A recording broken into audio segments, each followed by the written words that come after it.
T.J. Aram.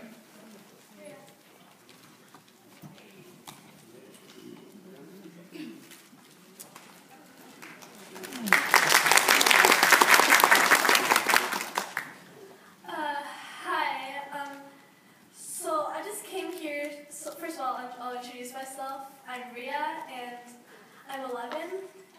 And so when we moved to this neighborhood, I was 5 years old.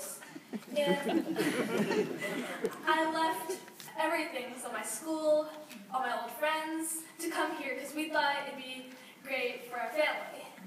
But when I moved here, I never had a park to play. So I had to beg my parents, okay, take me to the nearest one. And they're busy, so I don't blame them if they don't have time to take me like every day. And so it shouldn't have been like that. I mean, it shouldn't be that hard for them just to let me have some fun. And I'm not the only one. I mean, so many kids my age didn't have the opportunity to actually have somewhere to play. And physical activity is being really encouraged in schools and everywhere. And when we wanted to, we didn't have the opportunity. 5 years later, we finally have a park, which is good, but those years are lost. However, there's many more problems.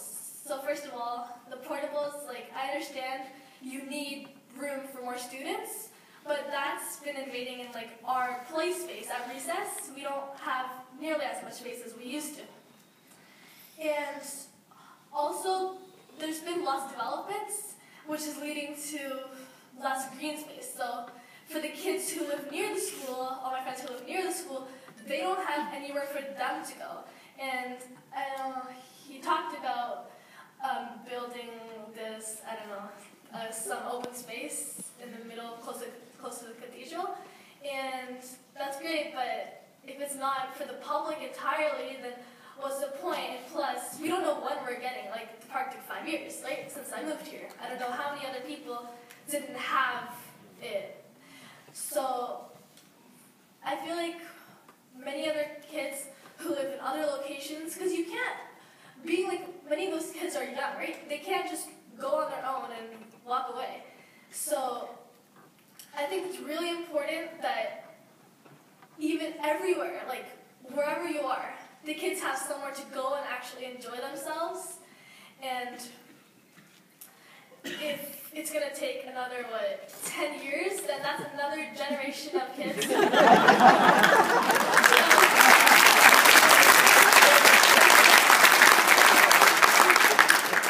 So all we just want is a great place to enjoy our childhood. So thank you.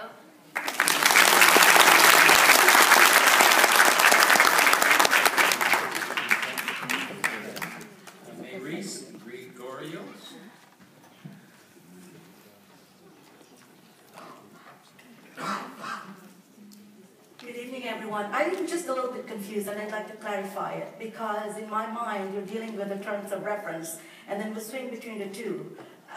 Phase one, and also the terms of reference. So somewhere between the two, we lose some input from the crowd. So you make a presentation of something that needed to be approved further on, and I don't know whether that presentation will be dealt with again at that time that we're supposed to approve it. In the meantime, if you want to talk about terms of reference, I'm prepared. If you want to talk about phase one, I'm also prepared. But I need time. Ladies and gentlemen, good evening. Let me talk about the terms of reference, which is the primary reason why we're told we're here. I read and reread the terms of reference. I know the background of it before. When the residents had issues, they were delighted that they were promised, okay, we're going to have a working group. But it wasn't clarified then that actually, at one point you were told that you can have a working group if phase one is approved, and your working group will only focus on phases 2 and 3. Meantime, the whole list of complaints, the whole list of deficiencies that we have, we're not quite sure it's going to be dealt with by this folks group. Anyway, let me go back about the purpose of the terms of reference. The purpose indicate, I don't know whether you can flash it somewhere, the terms of reference, just so everybody can look at it. But the purpose itself said that to provide detailed and focused input. Well, after working hard for it, the volunteers group, at the end of the day, you look at it, they have really no teeth to enforce its recommendations. They are not binding. It simply will work as an advisory role. The developer may pick and choose what to implement, if anything at all. Foreseeably, as it has been in the past, the developer may apply for more minor variances, which may make the working group's efforts waste of time, resources, and effort. And then the terms of reference also indicate that they should meet maximum of 6 times and 2.5 hours per meeting, which totals 15 hours in all. Well, this is an unrealistic time allotment, considering the huge scope of items listed. The subjects are unfamiliar and complex to ordinary people. They need more time to study, to deliver effective and efficient recommendations. The terms of reference do not include the specific qualifications, expertise, or skill set required for a working group member to handle and manage technical and complex issues. With all due respect, actually, I'm quite delighted to hear the proposed chairman, Mr. Alan Ho, today. It's more, I heard him more than ever. I'm interested to know his background, his credentials, and expertise to give us an assurance that he will successfully provide the deliverables and if he will have the courage to stand up and speak up for what the group thinks is right. I may have missed some speaking opportunities before. I'm glad I heard them now, but I'd like to hear more. I'd like him to speak up some more on our behalf and provide vital leadership in managing complex issues. Parking for the another topic listed in the terms of reference is parking for the cathedral and precinct and future use of the cathedral. These are very complex issues. That's why it has been decades and they have not been settled. How can one realistically think that these can be resolved with a fraction of time allocated? To make intelligent decisions, would the city and developer be willing to provide full disclosure of information to the group? For example, the cathedral status and issues. What is the real status of the building and why? What are the issues why the cathedral is what it is today? If the group tells the developer, if they recommend the developer to turn it over to Eparchy as it was designed primarily, will she do that? Not knowing the full status of the cathedral, it might end up with a huge tax lien on it or be sold as a 20-story condominium. Who knows? Without full disclosure, it is useless to discuss it at all. One needs a specific legal expertise to be able to deal with and provide sensible input on this cathedral issue. There is a high probability that the working group will be used and abused as a perfect scapegoat. It can be used by both parties to get in and out of their responsibilities. Just to cite an example, if we have an issue about the lake, and then after, dealing with the TRC. Just a minute. No, the wrong one. Okay. Well, I understand that. Thank you. If, for example, the group says that, because I know the developer will be part of that, they say, oh, I'm sorry, we can't deliver it because according to TRCA. Well, unfortunately, the developer has known these issues with TRCA a long time ago. Despite that, she continued advertising about the lake. Yeah. Okay? So, and if, for example, the group says that, okay, they can't deliver the lake, we'll go with a pond. Does that excuse the developer not to deliver the lake anymore? I don't think so. Give me my money back. You just please wrap up because you're over time. Well, I'm sorry, we're dealing with 2 issues. Thank you. And we waited for years here, so I'd appreciate if you can give me a few more seconds. I'm prepared for this. Some items listed are technical and they should be dealt with at staff level. Example, the stormwater management. If the developer and city staff do things accordingly, this should not have been in the list. Staff should not have to use a working group to tell the developer to be compliant or to do the right thing.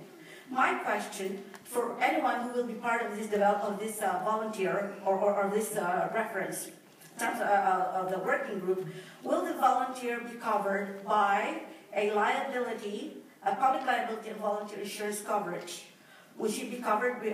how much, and how long. It is reasonable to say that in any item of this nature, which has far-reaching impact, the volunteer member may open themselves vulnerable for years for any unhappy person in this litigious society.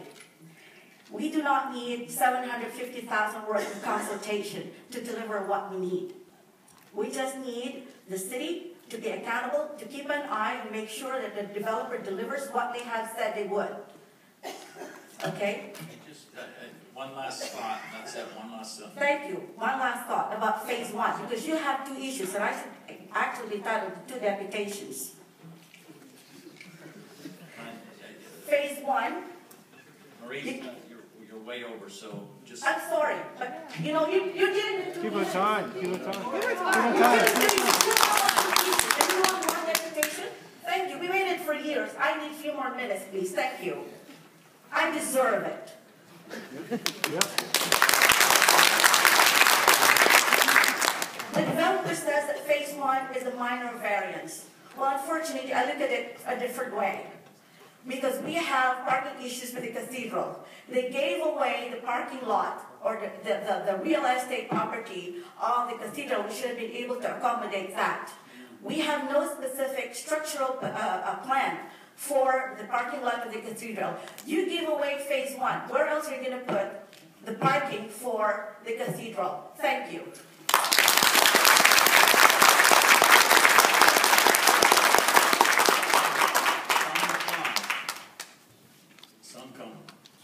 Sorry, he went out with the kids.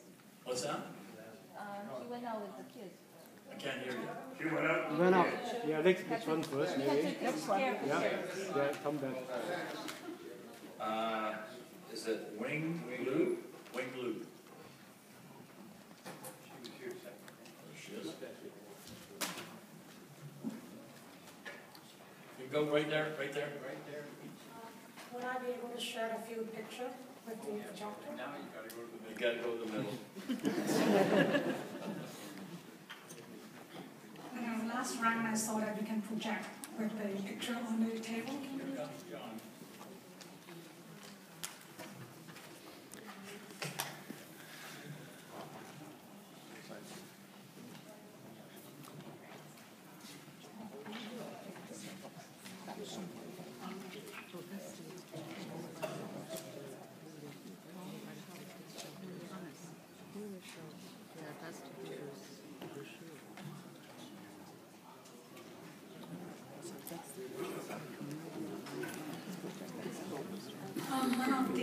Good evening, Mr. Chair. One of the councillors asked what's the definition of the Belvedere. So I just want to show everyone in the room again. This is one of the pictures on the Cathedraltown community design plan. So on this pond, this is the Belvedere that we're looking at when we say that phase 2 or phase 3 or phase 1, that is the Belvedere that we're debating. But there is also a Belvedere on the south side of the pond over the lake. And there is also another one at this corner. So the font is very small, so I try to write it so you can see that. But I can give you the original copy where you see the wording. This is one of the Belvedere. This is the one that we said is going to be on phase 2 and phase 3. And this is the third Belvedere. So there are altogether 3 of them. And the land that we're showing on phase 2 today, that's actually the formal garden mentioned in the community design plan and all over the place on our bush road as well. There is a fountain, waterfall, there is the big water lake, there's supposed to be 2 arch.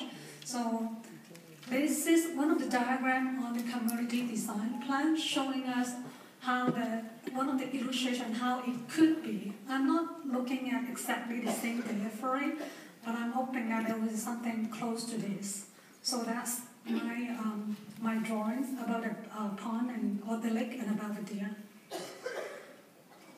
For the phase 1 approval, I want to mention that in January, the city, as part of the Committee of Adjustment, approved 2 things at least.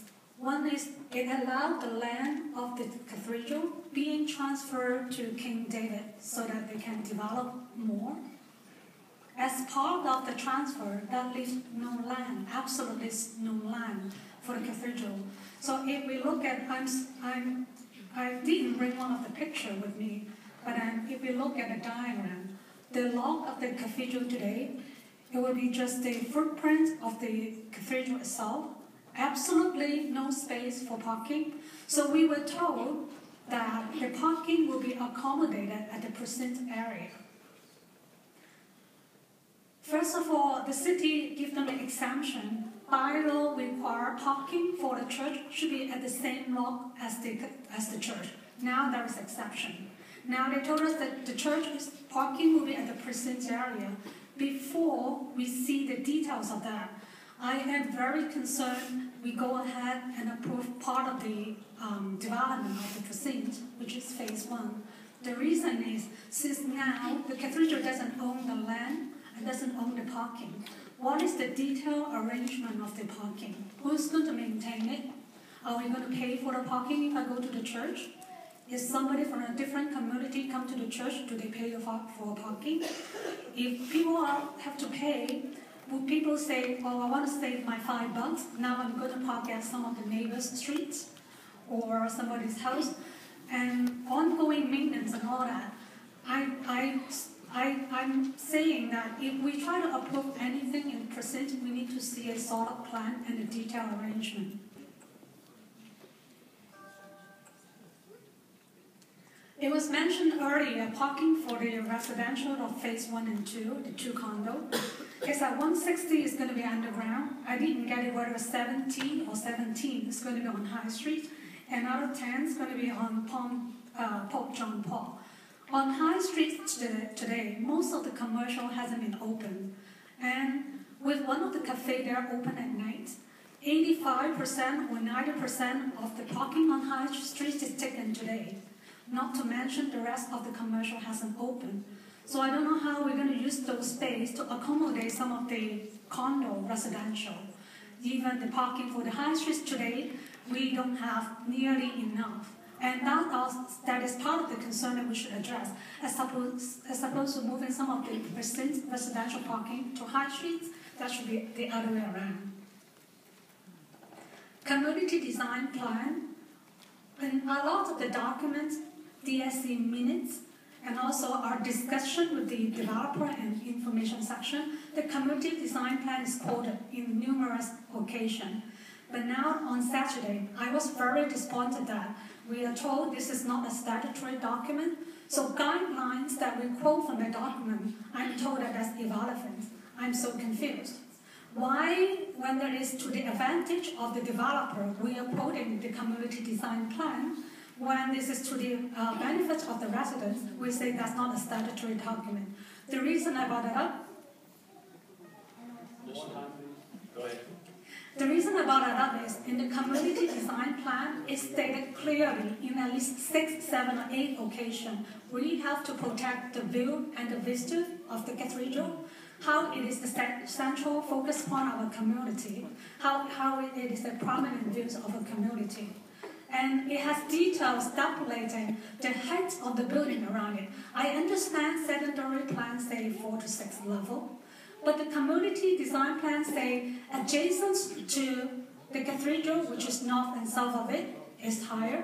Wrap up. Okay, and then the periphery area of the facades, which I see that is the phase 1, it should be 3 level because it should go from gradual 3 level to 6 level. It's stated very clearly. I hope the panel, the council will look into that. I hope the city staff will follow that. Not to say that this is not a statutory document again. So just to wrap up, I'd like to have all our deficiency items presented by the residents addressed at ASAP. I like the idea that the council proposed to move the Belvedere and the lake and the nearby adjacent features all included in phase 1. And I liked a commitment from the city and the developer and a timeline to that too. Thank you.